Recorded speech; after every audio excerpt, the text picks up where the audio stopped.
Hello, I am Horrorama, and today I have found something a little different.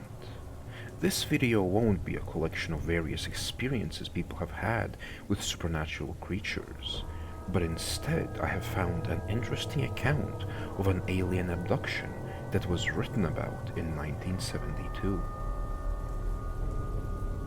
The following encounter and experience is taken directly from the UK magazine Gemini, issue number 1 of 4, which ran only within the year of 1972. It is a direct account of a Mrs. Connelly and her experience with an alien abduction. I hope you find it as interesting as I did. Mrs. Kathy Connolly is a very pleasant lady in her late 40s, altogether the opposite sort of person from whom you'd expect the following type of story usually emanates. Her story is startling and has too many references tying in with points from other contact claims for it to be disregarded as utter nonsense. This story that Miss Connolly tells is a long one. It has all the ingredients one expects in a case of its kind, yet it is bewildering, misleading, and very complicated, with many implications.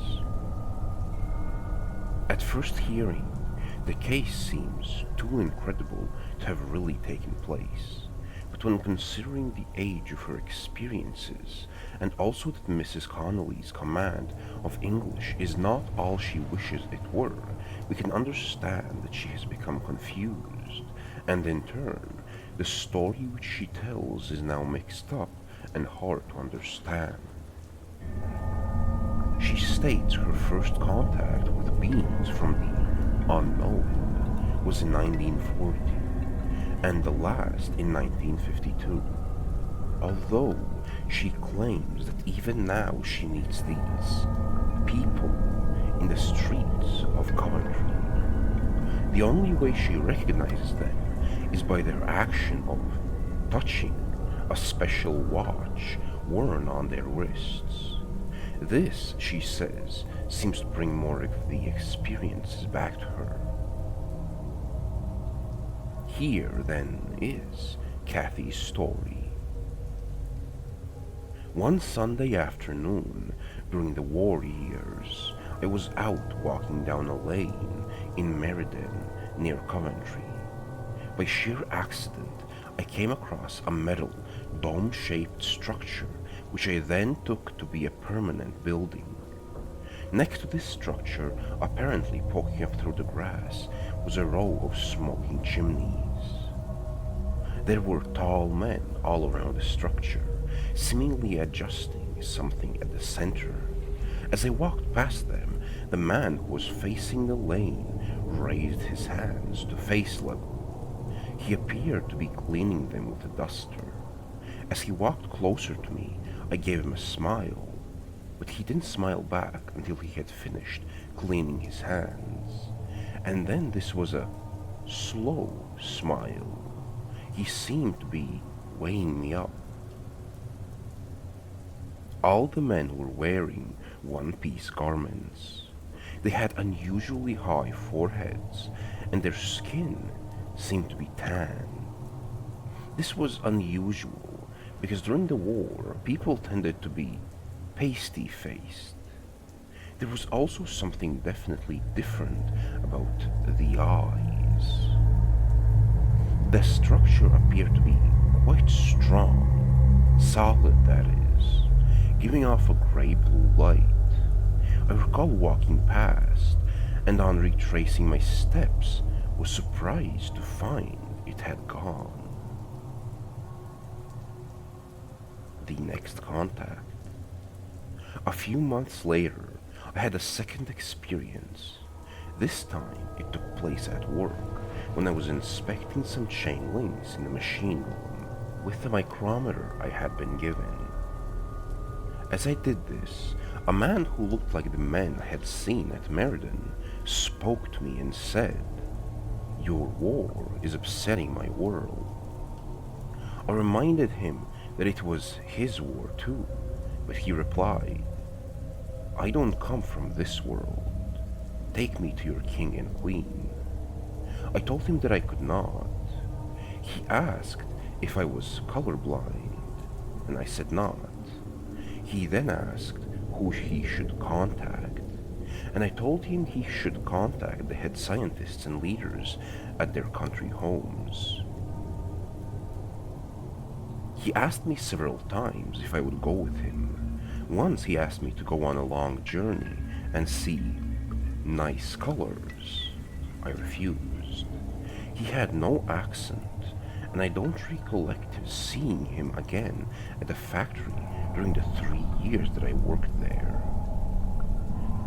If I ever got depressed or miserable, I used to think of this unusual person and yearn for a meeting with him. Then, one day in 1951, I arrived home to find I had a visitor.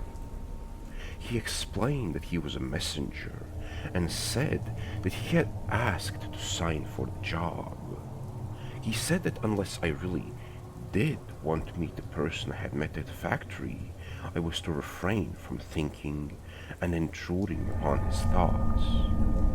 I was completely bewildered and recalled thinking he must have been mad, as it was impossible for me to have done that. I was taken several times to the craft, which was usually situated upon some lonely grassland spot. I got the impression that these people had something for erasing your memory from the time of contact until you were on the craft. I am sure that it had something to do with the watch they wore on their wrists. Old Nick. One time I found myself in a spacecraft, surrounded by men who were holding me down on a table. One of them said, "We are not going to hurt you. We only want to see if you are pregnant." I asked, "What's that?" He answered with a question. "You don't know?" Mrs. C must have had a sheltered childhood. I then asked, "My mother says that if you go out at this time of night, old Nick will get you. Why have you come for me? I have not hurt anyone." He then asked who old Nick was, and I replied that he was the devil. From 1940 to 1952, Kathy Connolly would be taken on a series of strange and curious journeys across the globe by these supposed alien beings. The man had slits at the side of his mouth, reaching almost to his ears. The ears were long and animal-like, lying flat upon his head. His nostrils were long, straight holes, disappearing up into his face. His colored skin was unblemished. Most of the crew looked similar to us, averaging 6 to 7 feet in height, with high foreheads and greased black hair cut just above the shoulders. Others in the craft were different. They had blue complexions. In fact, it was one of these men who talked to me. Mrs. Conley says she was told that the beings resembling us were prisoners, and the others were free to come and go from the craft.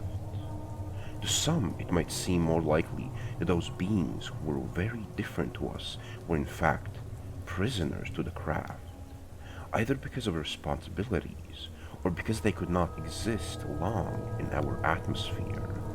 Mrs. Conley continues. The man, interrogator, had a cat-like face with no whites to his eyes, which were set to the side of his face. The men similar to him all wore either blue or brown one-piece overalls.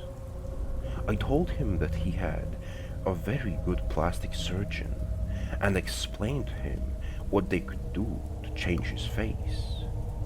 Gently he replied, "If I had everything changed, then I would be all right." The craft inside was about the size of 4 double bedrooms. It was well lit all through, but I could not tell where the light was coming from. One side of the wall was filled with row upon row of meters. In the center was the table, which was made of some sort of fiberglass. This slid into the floor. Aircraft upon the scanner. As I looked through the scanner, I could see that we were traveling, for I saw aeroplanes engaged in combat. I could hear the crews of the aircraft speaking. Looking down to some water below, I could see ships and said that there were too many people in them. All the time, a voice kept saying above my head, "This is your world." I kept denying it. I pointed to an aircraft and said that this was not my world. He is a Cockney. Mrs. C is Scottish born. The voice repeated, "This is your world. Look, they are coming in all directions." Then one of the crew of one of the planes spotted us. They shouted spasmodically, "They've got a captive. It's a woman. No, it's a child. Don't shoot. Don't fire."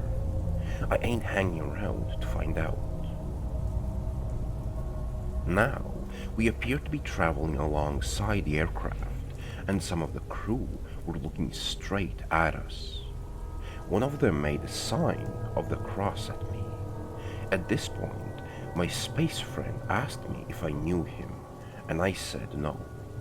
He then asked why he had moved his hands at me, and I explained that he might have been a Catholic and was praying for me. I then said I hoped they would be alright. The man said that I would be. Then we changed course, and I was looking at the Statue of Liberty. My space friend said he wouldn't tell me what I was looking at, as he didn't wish to embarrass me. We seemed to be flying above a street in New York, and I could see news vendors selling lots of papers. Something important seemed to have happened. I could see many men, but no women. When we changed course again, I was standing alone at the scanner with my space friend in the middle of the room. The other men had gone into other compartments. Only on one occasion did I hear them speak in any language other than English, and this was completely unintelligible.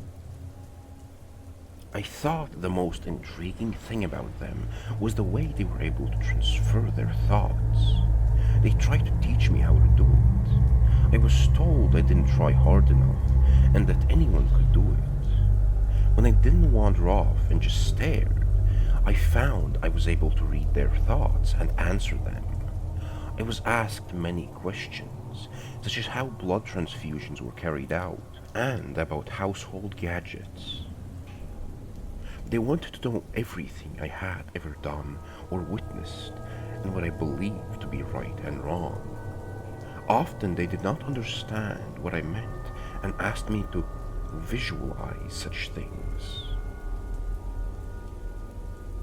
Christ. While at the scanner, I looked down and saw a man on a cross-shaped stake. A crowd of people running to and fro through what appeared to be dirt and stones. A small child at the back, unable to see the man, was imitating them. The man was beautiful, and I wondered why these people were doing that to him. The voice above my head said, "This is your world." I was indignant and replied that it was not my world, and they were savages from the past. Then the voice said, "Are they different to that people where you came from now?" At this I burst into tears, rushed to the man in the center of the room and said that I was sorry. I had thought of him as the devil, that it was peaceful in the craft and hell outside. I was told these people were Christians in attitude, but were not ceremonious where they came from. They said we were still immature and had to grow up. They showed me a map of the solar system and a book in which there was really similar writing to Chinese or shorthand. When I asked where they came from, they told me to look to the east to find their people. The book was fairly thick, with a dark, embossed cover. Another feature in the craft was a black screen on which white lettering would appear and seemingly self-erase. I was told that some of the crew had signed on for the mission without knowing really what it entailed. However, the leader of the craft was always told the purpose. He was responsible for the craft and never left it unless there was a replacement. The next time I was in their craft, they showed me a film of myself trying to walk across a road by some traffic lights. I was always told to do this as it was the best place to cross. Several times Mrs. C was taken back in time and saw herself as a young girl. They were also interested in my hearing. I told them that when anyone spoke to me fast, the words got churned and muddled together. Again, they asked me if I was colorblind, and said only wanted to help me, for it was the least thing they could do. "You once helped me," the man said. I told him that I didn't help him, but had only told him to go to a plastic surgeon. He said I had done the best I could. It seems possible that the beings then operated upon Kathy's eyes in some way and cured her apparent inability to distinguish colors. They put me under sedation, and when I came round, I remember saying that I could not bear anyone touching my eyes. Then I said to the man, "Your skin must be a green color. I can see it very clearly on your ears." One of the messages that Miss Connolly received from the aliens was that before people could live together in harmony, there would be trouble amongst the races. She was told it would be so bad that people of all races would be ashamed afterwards to mention it. Another time I was in the craft, the spaceman said there was a bus coming along the road and they wanted me to get on if I could. I said that if there was an empty seat, I would get on. They repeated, "Get on if you can." It seems the craft then landed, so Kathy disembarked and attempted to board the bus. It is possible that all this took place in her mind, due to a type of imaging or telepathic process induced by the UFO occupants. It certainly would explain the impracticability of the episode and would also serve as an ideal process by which the alien power could teach their lessons. The question could also be asked as to whether the craft ever did take off. The trips mentioned could have been deliberately induced by the aliens by means of sedation or telepathy, and the black screen mentioned earlier, the reason for such behavior by the aliens are not clear, but it is obvious a great deal of confusion is present in Kathy's mind, perhaps as a direct result of the interference made by the experimentations. Kathy continues, "When the bus stopped and I tried to get on, there was confusion. The people on the bus said that I could not get in. It was not allowed. They all had dark skins. After seeing an empty seat, I forced my way on. They said, 'Haven't you brought Fritz with you?'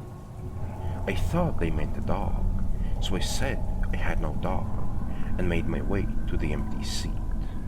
A young, well-built man was sitting next to it, and he opened his knees to make it difficult for me to sit down. I forced myself onto the corner on the seat.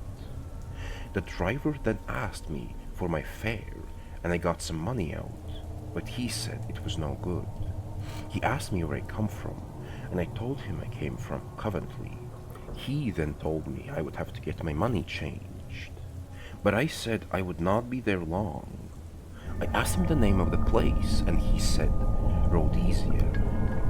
As the bus started, I swore because I was so uncomfortable on the corner of the seat. At this, a young lady sitting nearby with a small child on her knee covered its ears and said, "You swore." I retorted that swearing would not do lasting harm, but segregation would. The man next to me closed his knees. Then, one of the passengers asked me where I had come from before I had gotten on the bus. I said I had come in the flying saucer. When I said the people on the flying saucer had told me to get on the bus, it stopped, and the people told me it was upsetting the driver and had to be quiet. They asked me where I wanted to get off, and I said I didn't know, but my space friends would meet me. They all went quiet as the bus started up once more, and soon after it was flagged down by the tall spaceman. The driver and the others stretched out their hands in a friendly gesture to help me off the bus. The spaceman grinned and asked if I had behaved myself. The driver said that I had been all right and wished all people were like me. Square one. Another time I was on the craft they took me to Florida, and we had been talking about Reese's babies, etc. And one of the men said, "These people know more about genetics than we do." There was also some talk about having an exchange of ideas with us. On this occasion also, I saw myself in the past. I was kneeling at the altar in a little wooden Salvation Army church. The captain was with me. I saw myself being daubed with water by him. At this, the spaceman asked me what we were doing. I said the captain was reading out what I was then promising to undertake. Then the spaceman asked me if I always kept a promise. I said that I never made promises impossible to keep, and I never broke a promise. Then the voice above me said, "You're back in square one, Kathy, because..." I replied, "If I'm back in square one because, what square are all the murderers, liars, and thieves in?" Mrs. C couldn't remember the reason for being back in square one. The voice replied, "They are not in any square at all. It's up to you to get them in the running." I saw myself kneeling at the altar once more, and the voice above me said, "You promised allegiance to God. Do you know what allegiance to God means?" I said yes. Allegiance to God means allegiance to all people of all religions and creeds. Then I said that God knows I would never break a promise, and that He would help me keep it. There, Mrs. Connolly's story ends. It leaves the would-be investigator more baffled than before. However, I feel that this case is only a small part of the universal jigsaw, but an integral part. Each piece fixing together to portray the truth, but when complete, will we be able to recognize it? To quote Mrs. C, "This story was cut short. The odds were against me telling it, a story that was meant to end with a miracle." Questions put to Mrs. Connolly. Why did you walk down the lane at that time? For pleasure. Did you immediately recognize the dome-shaped structure as what you now know to be a UFO? No, I did not. How tall were the men standing around the object in relation to it? About half its size. You said that one man did something with his hands before returning your smile. Could you expand upon this? He, or another man, said he had photographed me. What were your impressions when you found the object had gone? Mystified. How did the watches worn by the aliens affect your memory? I now know that they bring my memory back. What appeared on the scanner? The outside world and scenes through the walls of buildings. Which group of beings call themselves prisoners? The people who looked like us. Were any names mentioned? Yes, Yesir or Yeskik. Describe the features of the blue-skinned beings. Cat-faced. Did they always talk to you in English? Yes. Did they communicate with you in any other way? Yes. Telepathy. The people who looked like us used this too. How did you discern the younger from the older members of the crew? By the smoothness of the skin. Were any future events foretold? Yes, on the scanner. What made you feel these men were from space? They showed me a map of a solar system. What is, their purpose in coming to the Earth?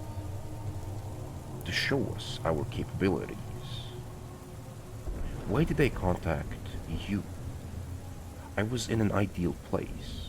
It had to be someone. How can one contact these people? Praying. This is telepathy. You say you have had recent contact with these people. How did you recognize them? By past acquaintance and their watches. They touch them with one finger. Have you been in one of their craft recently? No. Did you ever see any of their craft land or take off? No. Did you ever fly in one? Yes. Did you or any of the beings have any difficulty in breathing during your contacts? No. Did you ever leave the Earth in one of their craft? Yes. Did you hear any sounds during your time in and near the craft, which could have been a motor? Yes, like fast-running water. Were there any peculiar smells present during your contacts? No.